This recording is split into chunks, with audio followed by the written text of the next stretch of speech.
Efendim bu test edeceğimiz drone Erdemli'ye gidecek. Kahramanmaraş'a bir adet B9 Pro Max çift bataryalı powerback'li drone aldı. Onu test edeceğim.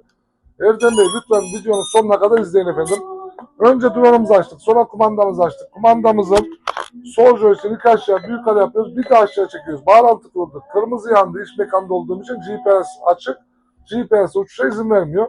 GPS'ini kapattım. Drone'umuza bastım. Drone'umuz çalıştı. GPS'ini kapattım. Şu tuşa bastım. Çalıştı. Bir daha basırsam havalandım. Fakat ben bunu havalandırmayacağım.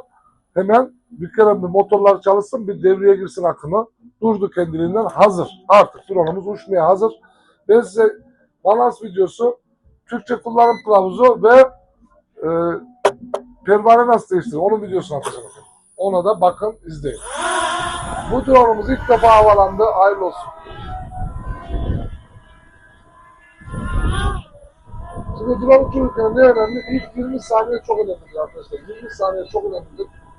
20 saniye dikkat edeceksiniz. Şöyle arkamızda camdan yansıma var ama şöyle de el sallayıp efendim. Drone'umuz havada sabitlemesini yaptım. Sabitleme tuşu bu. Havadayken 3 saniye bu tuşa basılı tutuyorsunuz. Olay bu yani. Havadayken 3 saniye bu tuşa basılı tutuyorsunuz. Bu drone farklı drone arkadaşlar. Bu B9 Pro Max şahane bir drone'dur. Alın kullanın fiyatı 1 Aralık 2025'ten beri aynı. Fiyatı 1 Aralık 2025'ten beri 7500 lira. Ama zam yapmak üzereyiz artık. Zamanı geldi. Harika. Evet, görüyorsunuz. Daha sık. Şimdi ilk kullanacaksanız tabii ki kullanışta zorlanacaksınız. Bisiklet sürmeye benzer bu iş. Nasıl bisiklet sürmek tekse bir zaman zorlandınız, sonra alıştınız. Ama bu B9 Pro Max sizi o kadar zorlamaz. Kolayca öğrenirsiniz. Harika.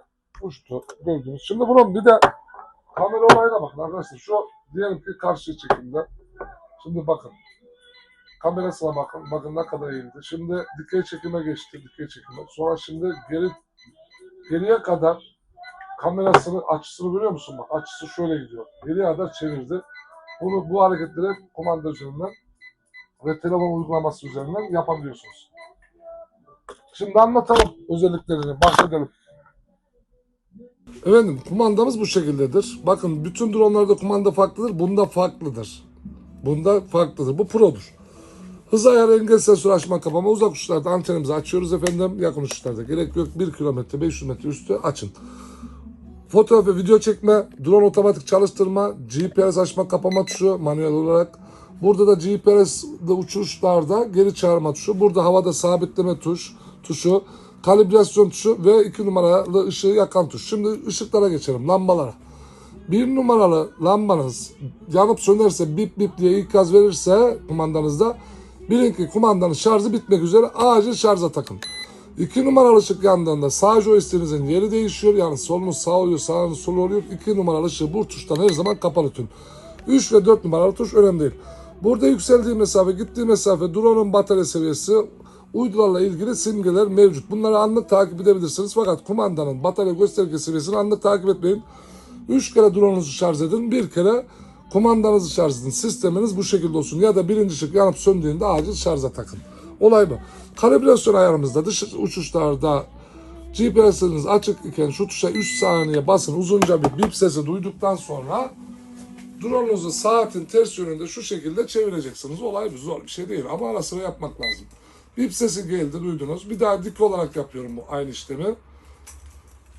Bip sesi de geldi. Artık bu drone dışarı uçuşlarda hazır. Bu işlemi dışarıda yapacaksınız. İçeriyle bir alakası yok. Mesela ben burada yapıyorum da ben bunu göstermelik yapıyorum. Şimdi artık 2 kilometre menzili var. Şarjı full dolu olduğunda 2 kilometre gider. 2,5-3 1200 metre göndermiş bir arkadaşımız dün. Hatta yaşta büyük. Benden de büyük olabilir. 3200 metre gönderdim. Çok memnunum abi de Allah razı olsun diye bize mesaj atmış. Burada önemli olan ne abi? GPS'in açık olması artı şehir dışında olman lazım. Arazide olman lazım. Mesire alanında olman lazım. Sen şehir içerisinde uçurursan bak buna çok dikkat et. 30 metre yükseldiğinde seni görürler. Sinyal kesiciyle drone'unu çekmeye çalışırlar. Şehir içinde unutmayın. 25-30 metre irtifada kalın. Yükseltmeyin drone'unuzu. Drone'unuzu kaybedersiniz. Kaybetme, yani kesin kaybedersiniz yok. Kaybetme riskini taşır. 25-30 metreden sonra. Ama arazide gönder, 2 kilometre gönder, 120 metre yüksekliği var, irtifası var, gönder, bir şey olmaz. Şehir içi kullanımlarına dikkat. Ekran görüntüsü kimi yerde 500 metreden gelir, kimi yerde 1 kilometreden gelir. Bu sizin drone uçuruşunuza engel değildir. Siz sinyali farklı alırsınız. Wi-Fi'den de buraya görüntü alıyor. Drone burada Wi-Fi sistemi gibi bir sistemle görüntü aktarıyor. Fakat radyosal sinyalle de drone'u kontrol sağlıyor. Yani sen buraya görüntünün 500 metreden kesildi atıyorum. Uçurmaya devam et. Sıkıntı yok. Onu da anlattık. Şarjınız da dolu olsun. Bak bataryan dolu olacak. 2 bataryan var. İkisini de doldur gelince. Kumandanın da şarjını doldur. Powerbank'in de şarjını doldur. Şimdi bir de telefon uygulamasından bakalım. Telefon uygulaması bak arkadaşlar çok basit ya. Çok basit. Ekranı kapatıyorsun. Uygulamayı zaten indirmiş olacaksın. Onu anlatmama gerek yok. Ekranı kapatacaksın. Drone'umuzu açtıktan sonra tabii telefonu bir bulacaksın. Buldum ben. Mobil verini kapatacaksın. Kimi telefonda mobil veriyi kapatmadan da işlem alıyor. Fakat benim telefon mobil veriyi kapatmamı istiyor. Mobil veriyi kapattıktan sonra Wi-Fi'ni açacaksın. Wi-Fi'ni açar açmaz zaten VBRC yazısı çıkar burada. Bakın burada hemen çıktı. VBRC linkine tıklıyorsun. Bekliyorsun bağlanıyor diyecek. İnternetsiz bağlantı kurulu diyecek. İnternette bir alakan yok. Burada yapman gereken şu uygulamayı indirmiş olacaksın tabii. Buna tıklayacaksın abi. Şurada gelecek. Her zaman bağlana tıklayacaksın. Olay bu. Şimdi burada yapacağın ayarlar drone'a kaydedilir. Burada yapacağın ayarlar drone'a kaydedilir. Ayar tuşun burada uygulamada. Uygulamayı da kullanım kılavuzunu okuyup öğrendikten sonra kesinlikle okuyun. Artık şuradaki bütün özelliklerden faydalanabilirsiniz. GPS'i nasıl kullanacağınızı öğrenirsiniz. Ne amaçla kullanacağınızı öğrenirsiniz. Bu adamlar buraya yapmış, süs olarak yapmamış ya değil mi? Burada kişi takip, konumlandırma gibi özelliklerinden öğrenebilirsiniz. Nasıl yararlanacağınızı. Burada rakamsal veriler, koordinatını bile yazar drone uçturmaya başladım. Şurada koordinatlar şöyle 10.000 bilmem kaç diye yazar. Buradan da drone'u çalıştırabilirsiniz. Aha çalıştırdım. Bunu çektiğimde, maviyi şöyle çektiğimde uçar. Buradan da kontroller sağlanabilir. Sağlayabilirsiniz. Kamerasını da buradan da yukarı aşağı yapabilirsin. Yani bu drone bütün özellikleri yüklenmiş. Kamera kalitesi de 1080 gayet güzel arkadaşlar. Gayet güzel kamera kalitesi. Bunun en büyük özelliklerinden biri benim sevdiğim özelliklerden belli.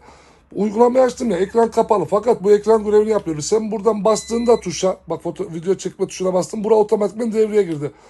Bastım devreden çıktı. Gördün mü? Yani sen eşleşmiş oluyor zaten bununla. Efendim bunu da anlattık. Yapmanız gereken abi. Bir de bir şey daha söyleyeyim. Uzak uçuşlarda mesela dedim ki 1 kilometreden uzak uçuracağım. Aha şu oradaki tepelere göndereceğim dedim. Ne yapacaksın abi? Ekranını kapatacaksın. Uygulamadan bağlanacaksın. Kalibrasyon ayarını yapıp öyle göndereceksin. Ki buradaki navigasyondan yararlan. Amaç bu. Hani bir şey olur orada. Navigasyondan drone'un yerini tespit edebilirsin. Bunları zamanla öğreneceksin. Valla ben pro bir sürücü değilim. Asıl sürücüler var. Adamlar nasıl uçuruyor? V9 adam olta takmış ya. Olta taşıtırıyor. Denizde balık tutuyor İzmir'de. Bir arkadaşımız. Balık tutuyor yani. Ben tabi o kadar profesyonel değilim. Efendim şöyle powerbank'iniz. Burada yedek parçanız, askı aparatınız, kullanım kılavuzunuz vesaire. Kutu içeriğini görelim. Videomuzu bitirmek üzereyim. Az daha sabredin. İzleyin sonuna kadar. Efendim 2 adet bataryamız çıkıyor. 1 burada. 2 burada. Sanki çocuk çizgi film seyrettiriyorum. 1, 2 diye. Bu da esprimiz olsun. Efendim burada çıkarsa bu denge sensörü. Bu sensör çok önemlidir. Takıyorsun abi çıkartma. Çıkart sen bilirsin daha sonra. Bu rüzgara karşı böyle drone uçuyor. Bizzat testimdir. Geldiğinde siz de test edin rüzgara karşı. Bunu takacaksın abi. Ve sinyalizasyon ağını genişletir. Küçük bir baz istasyonu gibi düşün. Bu da joystick aparatları. Kumandaya takıyorsun. Bunlar benim. Sana vermem. Aldım.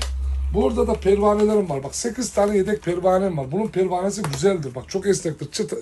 Kırt bir malzemeden yapılmamış. Esnek. Kolay kolay kırılmaz. Fakat arası yamulacağını düşünerekten arası elimizde düzeltme yapalım pervaneler. Şöyle düzeltme yapalım. Bir de vidalarını da çok sıkmadan ara sıra kontrol edelim. Çünkü motorlar devirli döndüğü için vidalarda gevşetme yapar. Uçurursun sen abi. Başımıza gelmedi de gelir mi gelir. Bir tane vida çıkar havada. Drone tek kanatla nasıl uçsun? Bir kanat eksik. O yüzden düşer. Bizim burada konuşurken bunu paketlemizin hiç haberim yok ya. Aha, en sona koymuşsun onu da. Şimdi bataryalarını deneyeceğim arkadaşım. O yüzden çıkartıyorum. Batarya kutusunu da koymuşsun konuşurken. Elimiz alışmış işe. Tek bir bataryayla 23 dakika havada kalış sürem var. Şarj cihazım 25 ve 35 volt arası olacak. Ben burada akım testi uygulayacağım buna. Birinci numarayı taktım. Bunu da 2 numaraya takalım. Sırf bunun için cihaz aldım. Akım testini yapayım diye.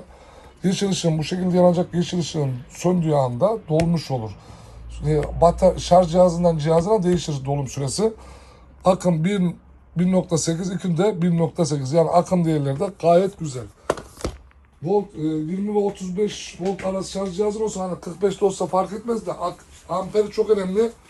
Düşük amper olmasın. En fazla 2.0 olsun amperi. Tamam mı abicim? Hayırlı olsun. Geldiğinde unutma kullanım kılavuzunu oku.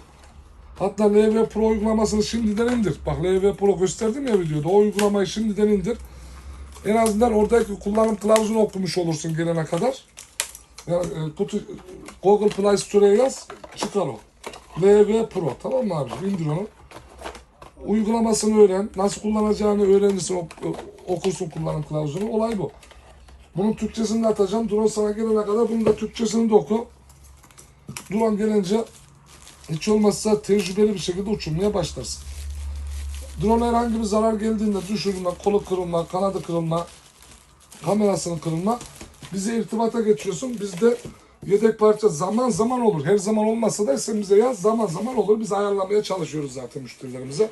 Şimdi siz bizim müşterimiz olduğunuz için biz sizi destekleriz yedek parça konusunda ama dışarıdan müşteriyi desteklemeyiz. Bizden ürün alanları destekleriz. Hem teknik destek olsun hem parça desteği olsun biz burada sağlıyoruz ama sadece bizim kendi müşterilerimize. Siz de bizim özellikle müşterimiz olduğunuz için siz de destekleriz. Efendim hayırlı olsun. Çok gevezelik yaptım. Kusura bakmayın. Esnaf.